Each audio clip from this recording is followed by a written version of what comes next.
Okay, here we go. 7:03 Power Trip Morning Show. Here we are.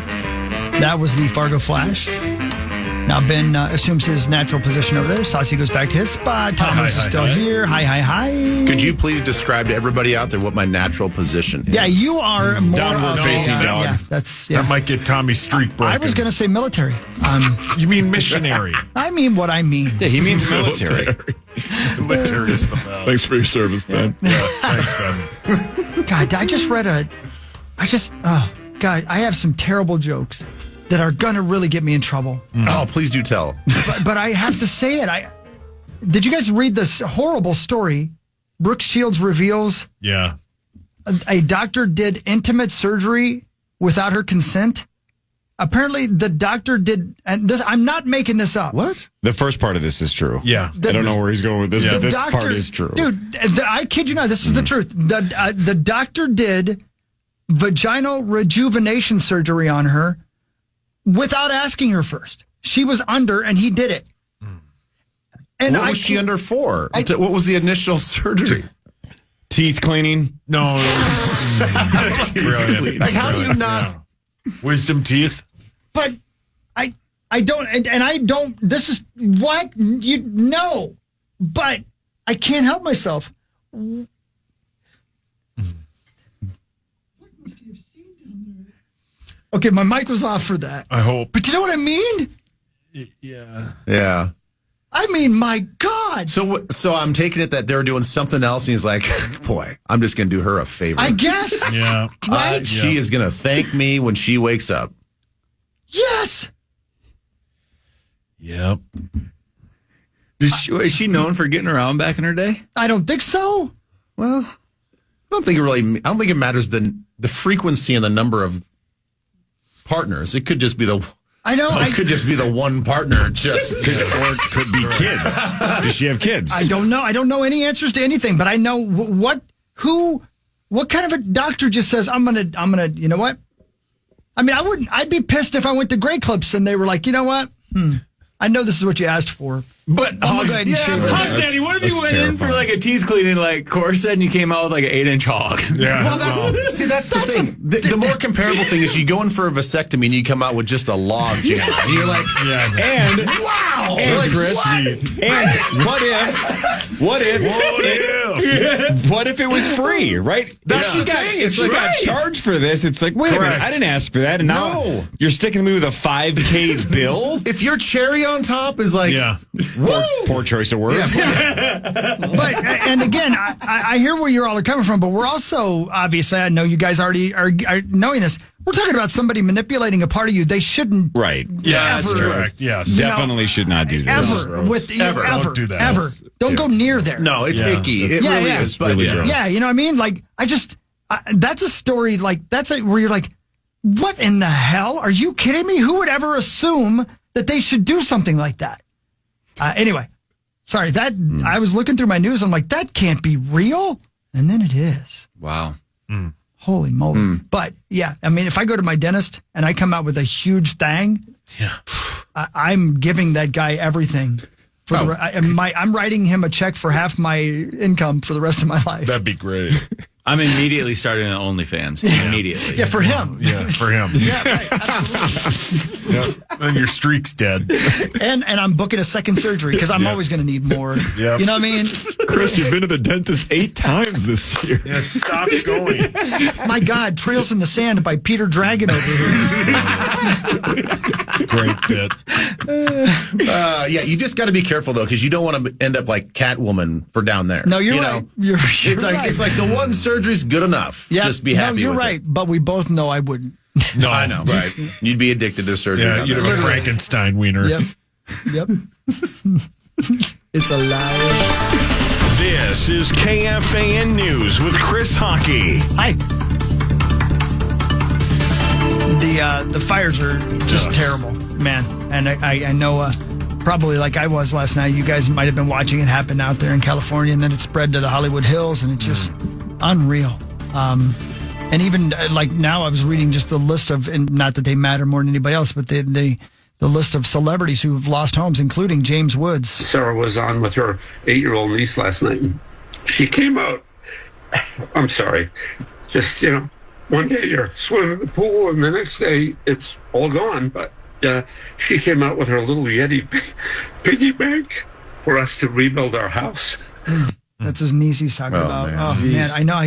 You're like you and you live in California, right? You know that there's dangers of things, but you never think it's going to happen to you. Yeah. And then your house is gone. I saw a gentleman on a local television station last night who all of his neighbors had evacuated and he hadn't. And he was on the television crying, telling his neighbors, Kathy, your house is gone. Jim, I'm sorry. And he's crying. It's just, I mean, holy moly. Putting it in perspective, again, you woke up one morning and there was a fire, and the next day your house, everything you own is gone. That sucks. Yeah. Can't even imagine. And you can, from here, you can say, yeah, they're just things. Thank God you got your health. But come on, man. My gosh. Yeah, it doesn't make it anymore. I mean, it's still it's still extremely emotional and painful. Yeah. I mean, if you don't have time to get your stuff, all your stuff out, and you think about, I mean, even think about that now, like, not to get super sentimental, but like the house that we're in right now. Yeah. You start looking and walking into your kids' rooms, and you think about all the memories that you have in those rooms with your kids. Yeah. And yes, I can take those memories with me, and it's just a room, right? Mm-hmm. It's just a bedroom. Yep. But all those things, and you think about, like, are disintegrated and gone forever. Forever, yep. I mean, it breaks your heart. Yep. Right. Wildfires burned over 10,000 acres, including parts of Altadena and Pasadena, and remains uncontained. The fire started Tuesday night and has since destroyed or damaged more than 1,000 structures. Meanwhile, the Palisades fire in West Los Angeles has burned over 17,000 acres and is also uncontained. Ben, you've been out there when the Santa Ana winds are blowing. I have too. It's impossible to describe to somebody what it feels like to have. It's like having one of those space heaters in a garage that looks like a jet engine blowing in your face, and that is the wind blowing naturally. Yeah, that's not really much of an exaggeration. It's not. Wow. When they're talking 100-mile-an-hour wind gusts, it does feel like those jet dryers that the football teams have on the sideline. Mm-hmm. It feels like that hot, dry air, and it is blowing. I mean, now this is extreme, but in my experience out there, because it happens every year, the Santa Anans happen every year. It's a natural phenomenon where the wind shifts and starts blowing from east to west, and it is just, it picks up all that desert air from the California Valley, and it is dry and hot, and it just blows and blows and blows. And one little spark, that the thing is, like, it's not that it's setting fire to the house next door. The wind is picking up those embers and literally shooting them hundreds of yards away and landing on people's rooftops. So you think that you're safe. Like, all these videos of these idiots that are sticking around and they're showing us the inside of their house with fire all around them. Like, you guys are stupid. Like, don't be doing this for clicks and likes and whatever. Like, this is an interesting perspective, but you guys, this stuff is dangerous. Yeah. And you guys should have left 10 hours ago. Yeah. Because, I was there in the San Diego wildfires. We had to move our game. My house was just a couple blocks from being evacuated, and it's real. I mean, it is a wall. And in my experience, the wall of fire was 200 feet high. You could feel the heat from those blocks away. Like, you step outside and you can feel just the heat. So the fire doesn't even have to be on top of you to set things on fire. Like the trees, because we had a grove in just a couple blocks away of eucalyptus trees. Like, there's eucalyptus that grows down there just naturally. Well, there's so much resin and oil inside of those trees that they would explode before the fire even got to them. Wow. Like, they would boil from the heat that was approaching them. Not even not the flames, just the heat. So it is unlike anything you've ever experienced, and it's just like the Maui fires. Once that wind just starts blowing, you can't stop it. You know, Ben, you make a great point, because I imagine, and I'm sure this has happened probably way more than we even know, but you're thinking, I'm going to stay here in the house and I'm going to film this, and you're live. And in the space of 30 seconds, 10 seconds, you realize, oh my God, it's too late. Yeah, it's too late. And what also happens is the fire creates its own microclimate and wind. So the heat actually creates these vortexes. And so you think that you're like, oh, well, the wind is blowing from this direction to this direction. But when it gets closer and everything starts catching on fire, it actually starts to spin into like tornadic activity. Yeah. So you think that you have an exit plan.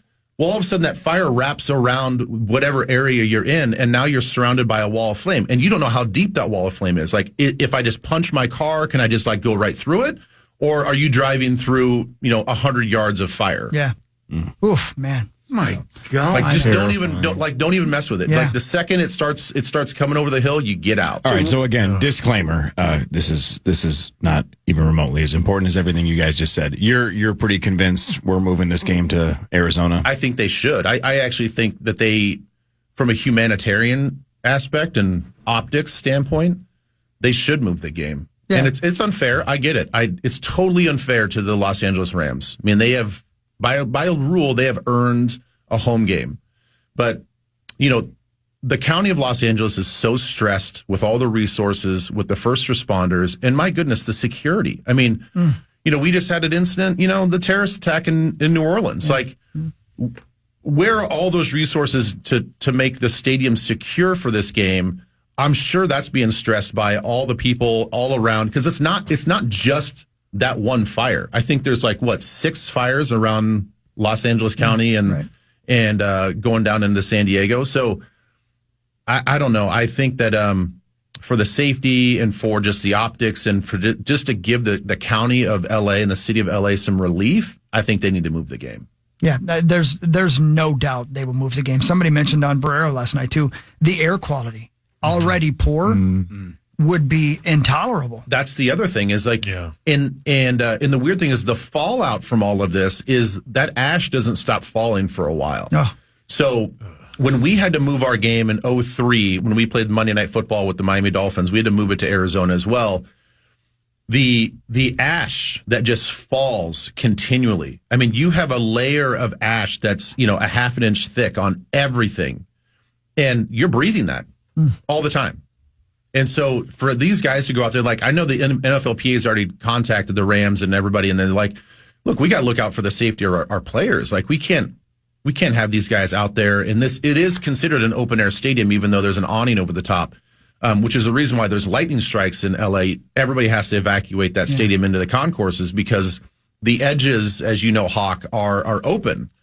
So that outside air is not being filtered. That is, whatever's happening outside is going to happen inside the stadium as well. Yeah. So there's no doubt in my mind that it will be played in Arizona, which is great for us. Yeah. I mean, let's just be honest. The silver lining for the Vikings team and the fans are there will be more Vikings fans at this game if they move it to Glendale than if it was in Los Angeles. Yep, that's true. So there you go. All right. So we'll do sports when we get back. But can we go to Hy-Vee real quick and talk to Jonathan Grenard? Sure. Tommy, can you stick around or you what you time gotta is go? it? It's I can stay. 7:17. Yeah, I can stay. All right, a little more, Tommy. Bye. Time now for the Vikings Report, presented by Hy-Vee, the official grocery partner of the Minnesota Vikings. Linebacker Jonathan Grenard joins the power trip next, thanks to Hy-Vee.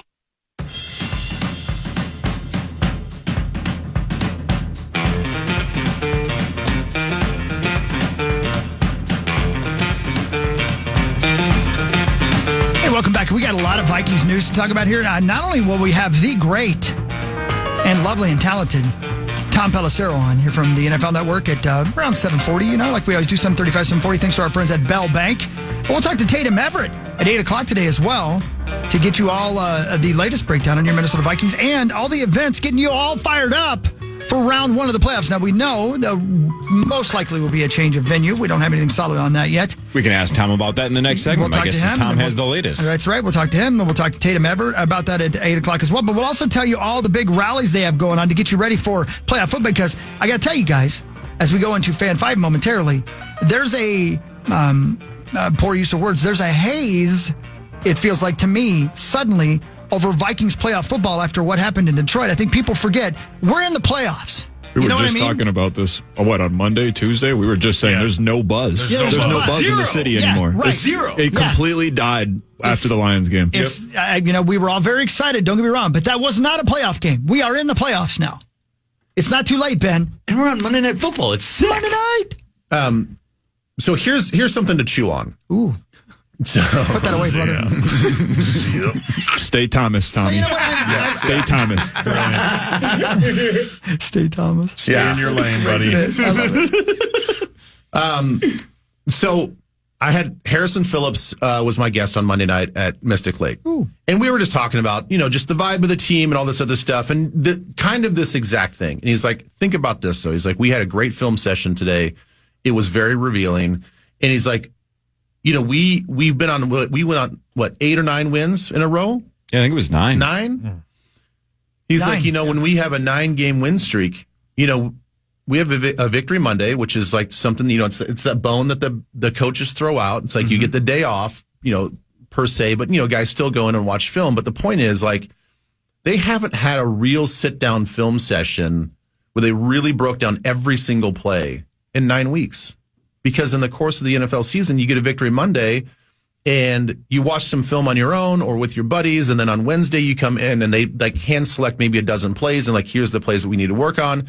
And then when you win, just like everything in life, you kind of sweep things under the rug. You don't intend to. It's just like for timing purposes, like, all right, here's the 12 plays that we did. We got to work on. It's already Wednesday. Now we need to move on to the next team and start doing the game plan. It was actually, I think, refreshing the way he was sort of like, I'm paraphrasing, but like it was a real session where we really had to come to grips with like where we were, go as a team, as individuals, as a unit. It was like really kind of a good sobering time for us to like recalibrate ourselves going into the playoffs. And that really was like, it really kind of reset my perspective as well. I'm like, you know what? You're right. Like, Tommy, you've been in those situations. 1,000%. And they're not easy sessions to be in, the worst, but they're critical and they're needed. Yeah. Like you need to have that bad taste in your mouth. You need to feel a little embarrassed, a little ashamed. You need to like refocus and kind of find that dog again. 100%. It could have. Now you just switched my whole mindset about the Vikes right now. Right? I'm not kidding. Like, think about that. Like it couldn't have came at a better time. Now they're dialed. Because when I was on the go, it was like win or lose, we'd still every play you get roasted. Like Sundays were the worst. There's nothing worse than Sunday in college. Like you hate it every second. Post-game film session is the worst. Grown men crying every Sunday, and it's just clockwork. I cried every time, every time, and it's just like, but that's the competition. That's like what football is. Like you were always scared to lose your spot, no matter what. You had to go perform, and like. When you have those 8-9 win streaks, you do forget, like, your steps get a little sloppy, but you get away with it because you're winning. Mm-hmm. Your first steps are a little sloppy. Your hand placement's a little out of there, but you guys won, so it's not a big deal. And you tell yourself, like, I'll be all right. Right. Oh, I graded out a little lower than I should have, but hey, it's fine. We won. But, like, then you get this role of grading out bad, and there's no repercussions. Like, no, we got whooped by the Lions. Like, now we got to reset. Like, our hand placement has to be perfect. We're in the playoffs now. I think this is like a perfect wake-up call. Like, we're ready to go. It probably brought them all together. I think so, too. I love it. So I couldn't be more amped now. Like, Benny, you're so good. Yeah. God. That's great. They're dialed. Just like Brooke Shields had a rejuvenation, I feel like I just gave you a rejuvenation. You did. Yes. You did. Yes. I'm enlightened. And just like Brooke Shields, Tommy didn't ask for it. No, you didn't ask for it. You just gave it to him. Oh, my God. Ben, that's so good. I'm so excited for them. Like, if that's truly what happened, and it sounds like it is, like, they're gonna come out firing. Well, and the thing is, I can already hear people saying, we're getting to the gates right now. Let's go. Everybody's all set. I understand that there might be some people out there saying, like, yes, but we blew an opportunity. Like, we just made it really difficult for ourselves. You know, we talked about that stat. You have 55% chance making the Super Bowl if you're that number 1 seed and a 3.3% chance of making the Super Bowl if you're that 5 seed. So, yes, we did not do ourselves any favors. It is going to be a tougher road for us. But if you're a remotivated and refocused group, and then we go on the road to play a team that I think everybody understands that we are the better football team than the Rams. Now, the Rams beat us. I think that was different circumstances, short week, all this other stuff. They are getting their receivers back, which was kind of the Puka factor, all this other. Like, we are going to be more prepared for this game against the Rams than we were the first time around. And then, you know what? Who knows? You got to go back on the road to Detroit. Very difficult to beat a team 3 times in a 100%. season. And all those little things that, those discipline things, fundamentals and all those like technique things, especially defensively late in the game, I don't think we make those same mistakes. Correct. Let me go ahead and hit this because it's important. It's time for Fan 5 on the Power Trip, presented by All Around, your TimberTech deck building contractor. Yeah, thank you all around. This is Fan 5, and we appreciate you. So, yeah, there you go. Something to be said about going on the road, too, where it's just like it's just you're all in and you're everyone against the world. That's PA's take all the time is it's easier to get up for a game on the road because it's you against everybody else. He's always said that before every game, or I think on the air a couple times. So, and how do as a fan base, how do we like it? We like it. We like to be the underdog. Bring it on. A lot of people bring it do. on. 100%. And I think this team perpetually likes to be the one that's counted out and the attention not on them. And right now, the attention's not on us. Okay, let's say we beat the Lions right now, last week. Like, it could have been like the Minneapolis Miracle letdown, 1998 is what it could have been. Right, but it could have been that letdown where like that was the pinnacle of the season. And then we go, first round, we're dead. You're right. I'm glad we lost. It's almost a better thing. I'm not kidding. I think it's a reset. Win 3 games to get to the Super Bowl instead of 2. I think you're spot on. I think this got our mind right. I truly do. Woo! Like, get the dud out now when it doesn't matter. Now we roll. And this is Thomas talking, not Tommy. Well said. You know what I'm saying? Maybe the Steelers are doing it right, losing 4 straight, because they must be watching so much film to get ready for these playoffs. Dogs. They must be locked in. Yeah. and here's the other thing. Here's the other thing that Harrison said. Think about this. And that, again, this is just like mental perspective, right? Yeah. You got to sort of like, come up with little ways to kind of lie to yourself, to like reset yourself. He's like, if they wanted to win a Super Bowl, they'd have to look back and say, we had to go on a 14-game winning streak or a 13-game winning streak, right? Good. If that was the case. He's like, now we just got to win 4 in a row. I love it. Damn it, man. I'm telling you. And you're like, these guys are dialed. Like that apple that you have to take down is a lot smaller if it's just 4 games. That's it. Like, it's way easier to consume a 4-game win streak versus a 13-game win streak. Here we go. That's right, Pat Kessler. I've never been more confident. Drive to Iowa, bet 3 months mortgage. Honestly, I might. I'm not even kidding. I have to go to Mankato anyways. Might as well roll. Yeah, relax. Fight back, Thomas. Fight back. God. Say, Thomas. I'm telling you, these guys are. We ain't losing. I've never been more confident. Now that I know that they got their minds right, over.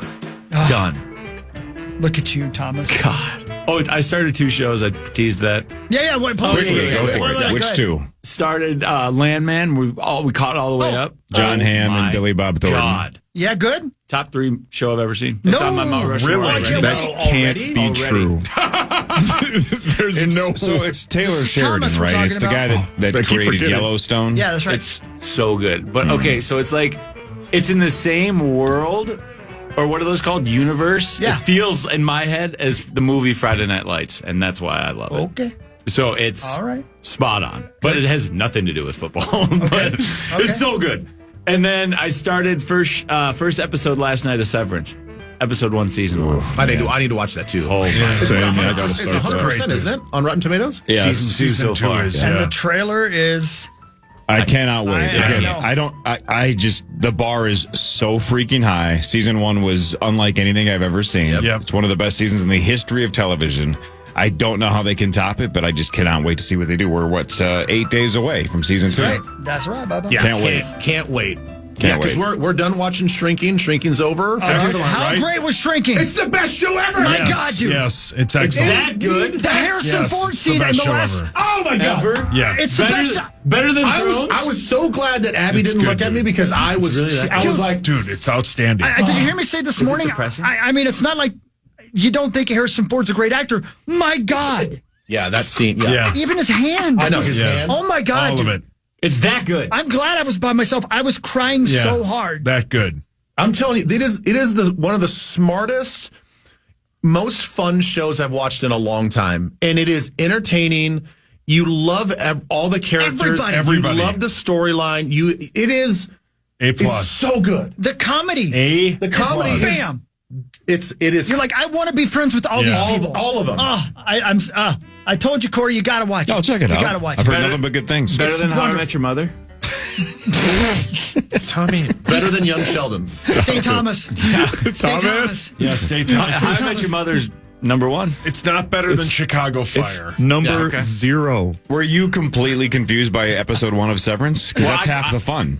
Yeah, but I kind of knew because Eddie and listening to you, like, it was... I got it, but it's still very confusing. But every episode, they just start peeling that banana. Just calm down, just a little bit, and it's just such a cool puzzle as it's gonna be cool. I can't wait. It's so cool. Will you meet like his friend from in there on the outside in the first episode or something? Petey or something? I don't know his name. Yeah. Love you, Thomas. Love you guys. Thomas, love you guys. Bye, Thomas. Bye. Tell Tommy I said hi. Side bet. I wonder if we see Thomas in 7 days. No chance. 0 chance. Tom Pelissero, NFL Network, next on The Fan. The Fan.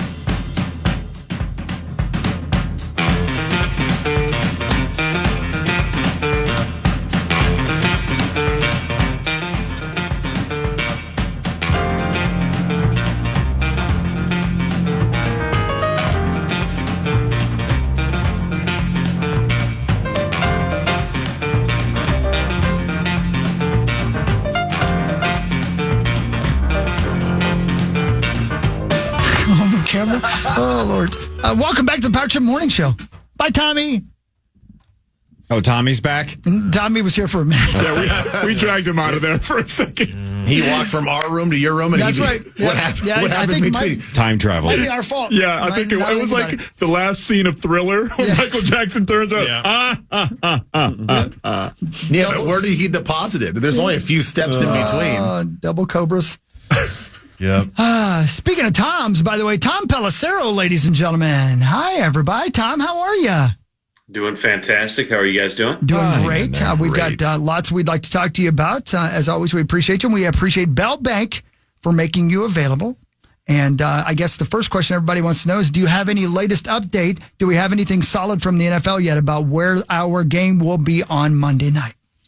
So the NFL wanted to be transparent by announcing that the contingency plan would be in Glendale, Arizona, at the Cardinals Stadium.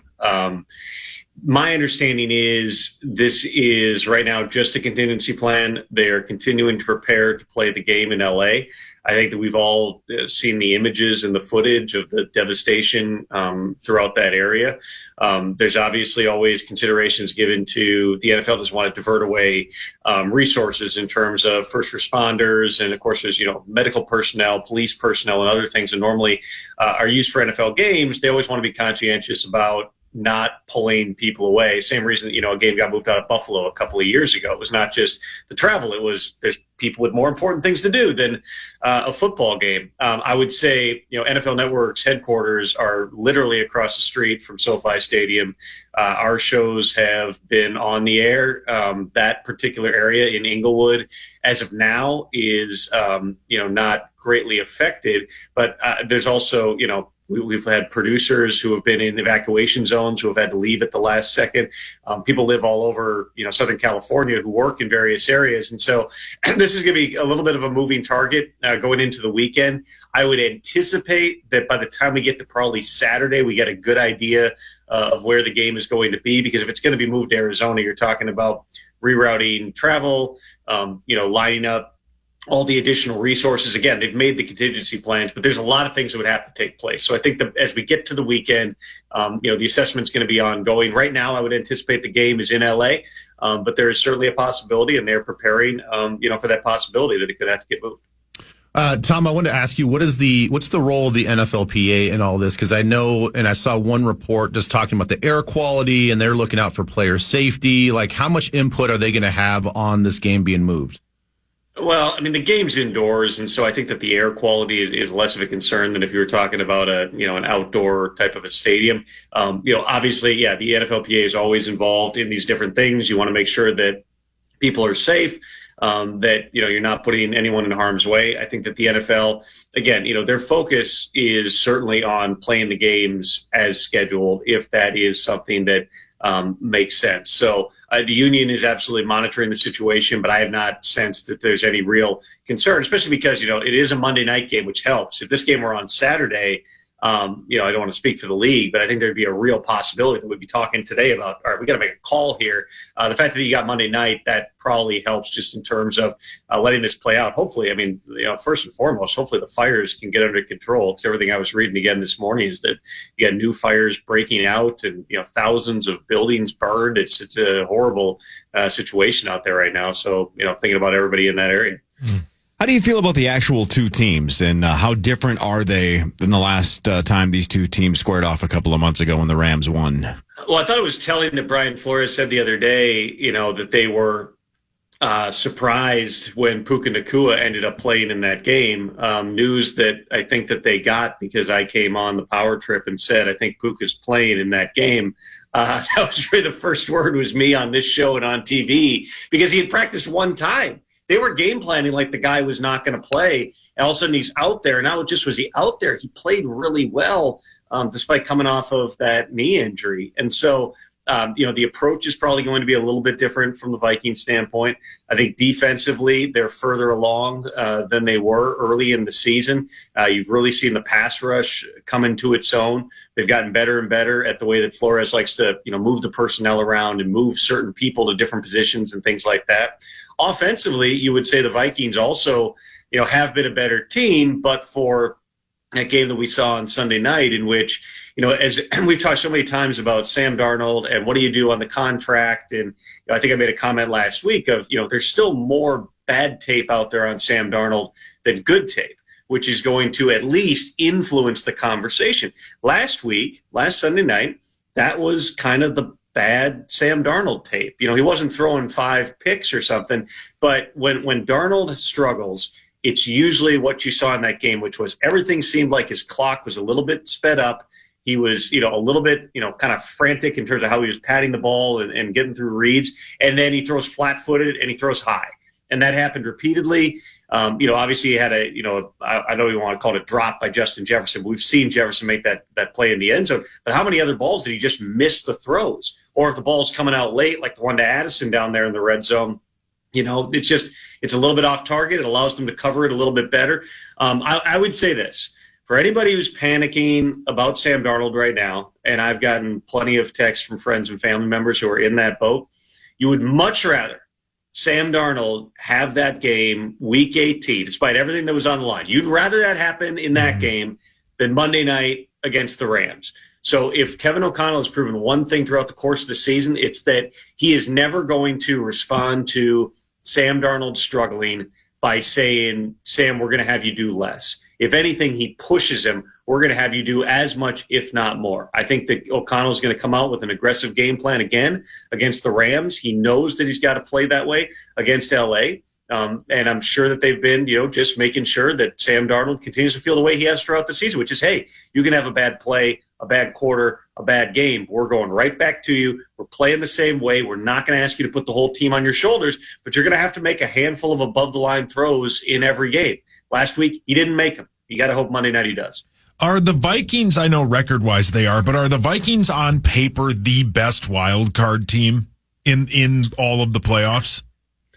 I mean, I'd have to think through the list in my head. So in the NFC, you've got the Vikings, you got the Commanders, which I give Dan Quinn a ton of credit. Jaden Daniels has been unbelievable, obviously, and has just kind of brought all this juice and this positivity around that organization. But Dan Quinn's a big part of it, too. They're not that talented on defense. It seems like they're going to get Marshawn Lattimore back again against Mike Evans, who he's had about a handful of fistfights with over the course of his career. But I think the Commanders, just from a talent perspective, they're probably they're ahead of the game. They kind of remind me of the Vikings a couple of years ago, where you feel this new energy with a new coaching staff, and maybe you play a little bit above your heads. We'll see if that kind of regresses as we get into the playoffs and then into 2025. I think the Packers are a really talented team. The Vikings swept them this year. So I would put the Vikings probably just above them, although I still think the Packers are really dangerous. I think the Packers are maybe the toughest matchup for the Eagles because the Packers can fight physicality with physicality. You know that Philly wants to move the line of scrimmage, rely on that offensive line. It's the brotherly shove. It's running it with Saquon. Packers can combat that with the way their line is played, with guys like Tucker Kraft and Josh Jacobs that are tone setters. I do think they're dangerous, but let's put the Vikings above them.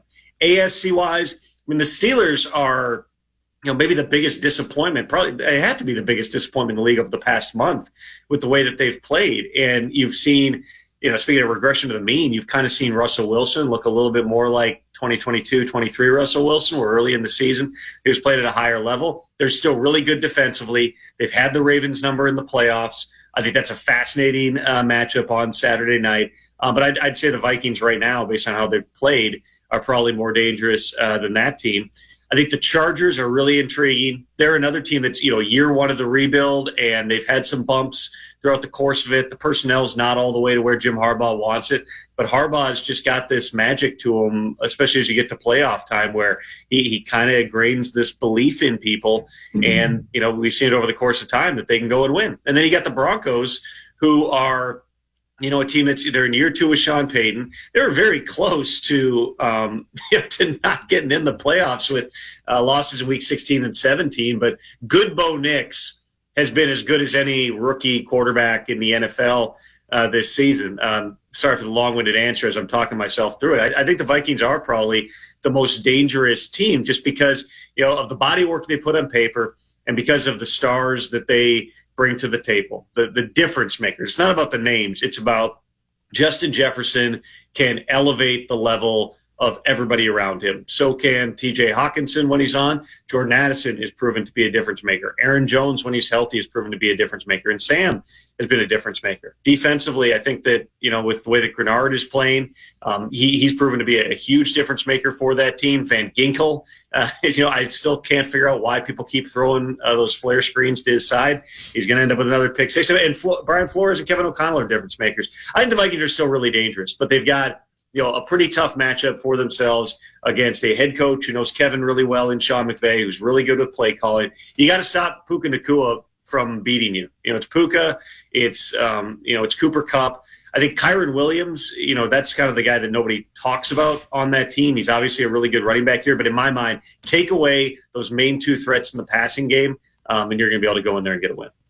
We're talking with Tom Pelissero, thanks to Bell Bank, and I want to ask you, Tom, about the head coaching, not just the cycle, but sort of the vibe of where the NFL is going. You've got Kevin O'Connell, young coach, probably coach of the year. You just mentioned Sean Payton. He's been like refurbished from his time in New Orleans, and now he's got his team on a playoff run with a young quarterback. Like, how do you feel that these owners and GMs are looking at when they hire these new coaches? Like, is the vibe that, hey, we can just find these older, experienced coaches? I mean, you've got Rex Ryan that's interviewing for the Jets job, and it seems like his football coaching days are over, but yet he's getting a head coaching interview. And then you have to contrast that with the idea that, hey, this is a young league. We got to relate to these young players. You've got a young coach in Miami. You've got a young coach in Minnesota. Like, how do you think the NFL's handling just sort of the age gap that is in the NFL right now? Well, one thing I'd say, Ben, and it's a great point, and I think a lot about these issues because there's trends in hiring across the NFL, and it tends to be the opposite theory, which is there will be a swing toward one trend. It'll either work or it won't. If it works, more people hire out of that trend. If it doesn't work and people get fired, then all of a sudden you swing back the other way. Last year was a really unique cycle because you had not only a couple of former players with limited coaching experience in Gerard Mayo and Antonio Pierce get jobs, but you had a lot of these younger positive reinforcement guys like Dave Canales taking a job and Brian Callahan taking a job. The thing that's developed really since Sean McVay got hired back in 2017 is we're running out of those guys. We're running out of the young, up-and-coming guys who are really dialed up. And, Sean was 30 years old when he got that job, but he had been an offensive coordinator for 4 years. He had a really unique resume. When you keep hiring people out of that same demographic, what you end up with is all the guys who would have been developing, and, hey, 2 years from now, they're going to be the guys. They already got jobs, and some of them have already been fired from those jobs and are now back to being coordinators again, and they have to wait for their time to come around once more. So, last year, again, the fact that Mayo's already been fired, Pierce has already been fired. Those were always on paper hires that you went like this is boom or bust type of a thing. With Pierce, the Raiders really had no choice. He went 5-4 as the interim. Max Crosby said, if you don't hire him, I want to be traded because I want continuity. And then you get into the season, he's got the full-time job. And very early in the season, you can see these cracks forming. Devontae Adams gets like 2 weeks in, decides I want out of here. Max Crosby's been extremely frustrated. They've lost tons of games, so Pierce gets fired. Mayo, it's a projection. He's only been an assistant coach for like 5 years or something. And then, you contractually did this. And despite whatever concerns existed, you give him the shot. And then the Patriots, before the end of the season, were like, this isn't going to work out. So now I think that coming off a cycle like that, and those are two really unique cases, but even with, some of the struggles early on of some of the younger coaches who got hired, I do think you're going to see the pendulum swing back in this cycle to experience. Now, the issue is there's only so many of those guys, because the way I would break it down is this. Right now you've got Vrabel and Ben Johnson. Those are the top two, whatever order you have them. Those are the only two guys when you talk to people around the league with different teams, they'll say, those two are dialed up, ready to get a job. Aaron Glenn is probably next. He's got 5 requests. I think he's got a good shot with New Orleans. He's got a shot with the Jets. But really, it's those two guys. And then everybody just goes, there are no other young, dialed-up guys. Yeah, Joe Brady's going to get a lot of attention. Certainly could, end up getting a job. There's some other young offensive coordinators. Liam Cohen's got a couple of interview slips. Drew Petzing, the former Vikings assistant, interviewed last night with the Bears. But then who are the experienced coaches out there? It's an extremely short list. That's why Mike McCarthy, if things don't work out in Dallas, which they're still talking, I fully anticipate he's going to have interest from other teams. The Bears are interviewing Pete Carroll today, somebody who I don't think was talked about a whole lot. I reported yesterday that Tom Brady recently called Bill Belichick and basically said, hey, all right, if we did this, like what would it take to get you to Las Vegas? And there's other teams that have checked in on Belichick as well. Your other, former head coaches, it's Flo, who, has several interview requests right now. I do think that he's a real candidate in those places. There's questions he's going to have to answer. This gives him a chance to answer those. But then you're into Matt Nagy and Arthur Smith. In other words, if you're looking for the experienced candidates, there's not a ton of them out there. And that's where outside of New England, which their first, second, and third choice appears to be Mike Vrabel, and Chicago, which is running this broad search. But my belief is still that if they can get Ben Johnson, if Ben will take the job, that's where he'll go. There's a lot of uncertainty with a lot of those jobs. And that's why you see teams like the Jets and the Bears interviewing 15, 20 people, because they truly don't know. Tom, you're the best, dude. Thanks for all the info. Thanks, fellas. See you later. Thank you. And thanks to Bell Bank. And by the way, every week, Bell Bank, through their Pay It Forward program, is giving $1,000 to a charity nominated by one of our listeners. This week, the entrant was Brendan McNally, and he nominated NeverShakeMN.com. At NeverShakeMN, our goal is to provide financial support for babies who are victims of abusive head trauma or shaken baby syndrome. NeverShakeMN.com gets $1,000 thanks to Brendan McNally and thanks to our friends at Bell Bank. Go on KFAN.com, put in the keyword Bell to find a way to go ahead and nominate the charity of your choice. Thank you, Bell Bank, not only for the Pay It Forward program for being great people, but also for bringing us Tom Pelissero every week. I know a Brendan McNally. I know what if it's the one that I know. I don't know. Could be. Small world, right? That's not a super common name. I bet it is. Wonder if that's who that is. Yeah, sure it is. What if Bill Belichick takes the Vegas Raiders job without ever coaching one game at North Carolina? That'd be brilliant. That'd be hilarious. Wow. Yeah. I wonder if his college-age girlfriend would go with him. Boy, for his sake. She have classes still. 8 o'clock hour, the Power Trip Morning Show after this on the Fan.